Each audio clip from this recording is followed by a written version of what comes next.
200 কোটি মুসলমানের দুর্দশা, 70% সম্পদ থাকা সত্ত্বেও দুর্দশা, দুনিয়ার সবচেয়ে বেশি কাপড় পরে তারপরও দুর্দশা, দুনিয়ার সবচেয়ে বেশি আইটেম খায় তারপরও দুর্দশা, দুনিয়ার সবচেয়ে বেশি প্রসাধনী ব্যবহার করার পরেও দুর্দশা।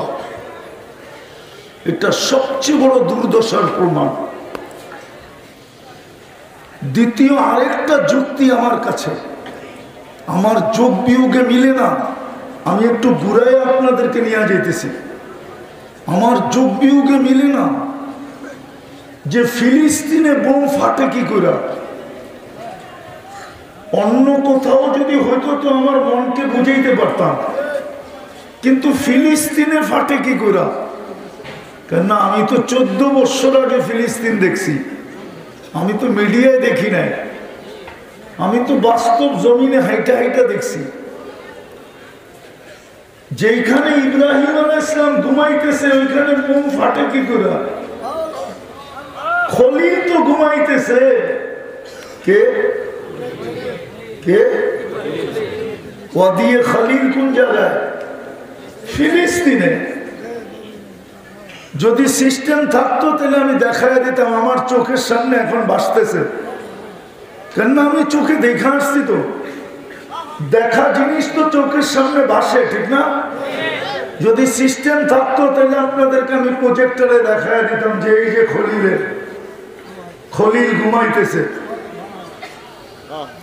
ও দিয়ে খলিল যেখানে, ওইখানে বোম ফাটে কি করে?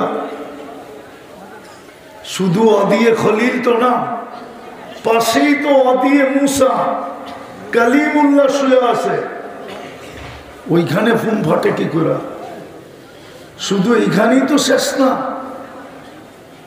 70 জন নবীর কবর চিহ্নিত আছে।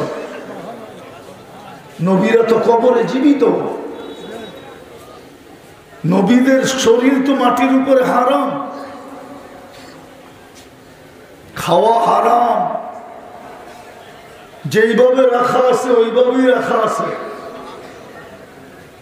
জীবিত, কবরে জীবিত না? কচুয়ার ওলামারা একমত না? নবীরা কবরে জীবিত না? জীবিত না? 70 জন নবীর কবর চিহ্নিত, ওইখানে বোম ফাটে কি করে? মিসাইল পড়ে কি করে? 60,000 মরে কি করে? এত রক্ত ঝরে কি করে? বাড়িগুলা মাটির সাথে মিশলো কি করে? আমার যুগ বিয়োগে মিলে না। শুধু এখানেই তো শেষ না। মুসলমানের প্রথম কেবলা বাইতুল মুকাদ্দাস, ওটাও তো ফিলিস্তিনের ভিতরে। মেরাজের রাত্রে 1.25 লক্ষ নবীদের সম্মিলন। হ্যাঁ, বুজুর্গ পারাইলে যদি বরকত হয় তো 1.25 লক্ষ নবী যেখানে পা রাখছে একসাথে, ওইখানে কি বরকত ছাড়া? নাইলে আল্লাহ কোরআনে কেন বললেন বারাকনা হাওলা? এর চতুর্দিকে বরকতই বরকত। ওইখানে বোম ফাটে কি করে? সব বাদেই দিলাম, দুজাহানের বাদশা যেখানে পা রাখে, হ্যাঁ, হাত রাখলে তো আগুন, জীবনে কোনোদিন হাত রাখলে দুনিয়ার আগুন সুতা পড়াইতে পারে না। এইখানে তো পা না, নিজের অস্তিত্ব রেখা দিছিলেন মেরাজের রাত্রে। না রাখেন নাই? ইমামতি করেন নাই? বক্তৃতা দেন নাই? ওইখান থেকেই তো মেরাজে গেছেন, ঠিক না? দুজাহানের বাদশা যেখানে গেলেন, যিনি ইমামতি করলেন, ওইখানে বোম ফাটে কি করে? আমাকে যোগ বিয়োগ মিলে না। একটু ভাবেন কেন? কেন? কি কারণে? কারণটা দেখাই আমি শেষ করতেছি, আমিও লম্বা করব না। কি কারণে এই দুরবস্থা এত কিছু থাকার পরেও? একটা স্লোগান সারা দুনিয়ার মুসলমান ব্যতীত সবাই দিতেছে, ওই স্লোগানটা আপনারা জানেন না। একটা স্লোগান দিতেছে সারা দুনিয়া। সূরা ওয়াদ্দুহা যখন নাযিল হয় তো এর পূর্বে, নাযিল হওয়ার পূর্বে লম্বা একটা সময় ওহী বন্ধ ছিল। কাফেররা আল্লাহর রাসূলের কাছে এসে জিজ্ঞাসা করছিলেন, মক্কার কাফেররা, যে আপনি বলে মেরাজে গিয়ে আসছেন, তাইলে আমরাও তো ঘুরা গাইরা কিছু দেখছি, ঠিক না? বাইতুল মুকাদ্দাস হয়ে নাকি গেছেন, তো আমরাও তো ব্যবসার কারণে বাইতুল মুকাদ্দাস গেছি, শামে গেছি। তো ওনারা কিছু প্রশ্ন করছিলেন। তো আল্লাহর রাসূল বলছে জবাব কালকে দিব, কিন্তু ইনশাআল্লাহ বলেন না। তো কয়েকদিন ওহী বন্ধ ছিল। তো মক্কা মুকাররমায় ডেলি কাফেররা মিছিল বাহির করত। আর মিছিলের স্লোগান কি ছিল জানেন? স্লোগান ছিল ওয়াদ্দাহু রাব্বুহু,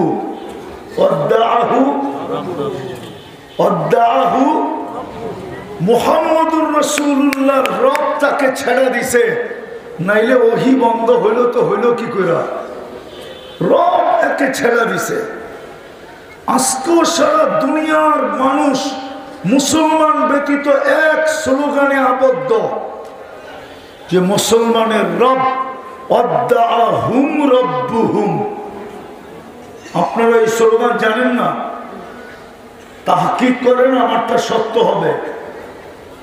সারা দুনিয়ার মুসলমান ব্যতীত সবাই একমত হয়ে স্লোগান দিতেছে, মুসলমানের রব মুসলমানদেরকে ছেড়া দিছে।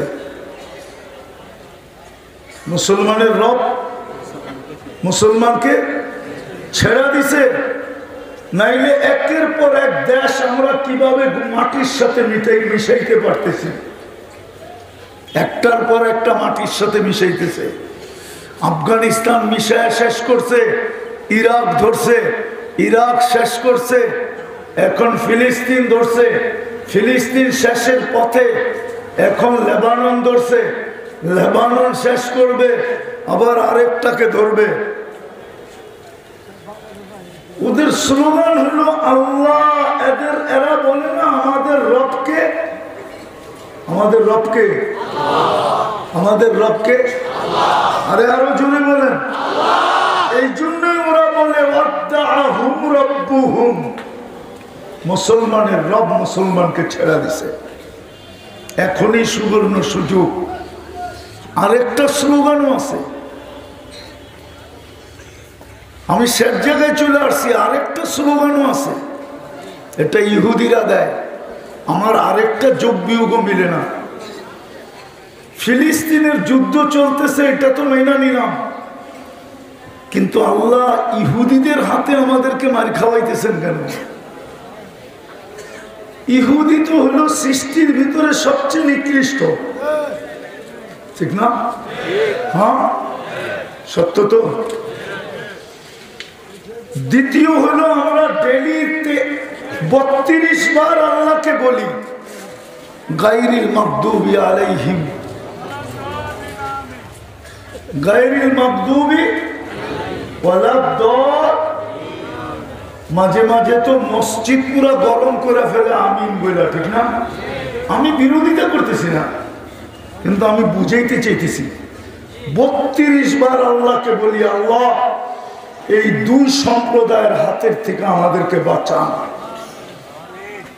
একটা মাগদুব, একটা দল লীন, ঠিক না? ওদের হাতেই আল্লাহ আমাদেরকে মার খাওয়াইতেছেন কেন? তাইলে আমাদের আবেদন যায় তো যায় কই? সূরা ফাতিহা কে শিখাইছে? কে শিখাইছে? এটা কি? এটা তো আবেদন পত্র। আবেদন পত্র বোঝেন? দরখাস্ত। এটা যায় তো যায় কোথায়? ওদের হাতেই মার খাওয়াইতেছেন।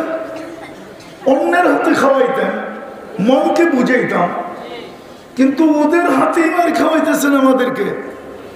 এই যোগ বিয়োগও মিলে না, এই যোগ বিয়োগও মিলে না। বিদায় ওরা আজকে স্লোগান দিতেছে ওয়াদআহুম রাব্বুহুম, এটা হলো একটা স্লোগান। দ্বিতীয় আরেকটা স্লোগান আছে, দাম্মিরুল মুসলিমিনা কাইফা তুরিদুনা আন তুদাম্মিরুহা। এটা ইহুদিরা দিতেছে হিব্রু ভাষায়, এই জন্য আমাদের হুজুররা বোঝে না,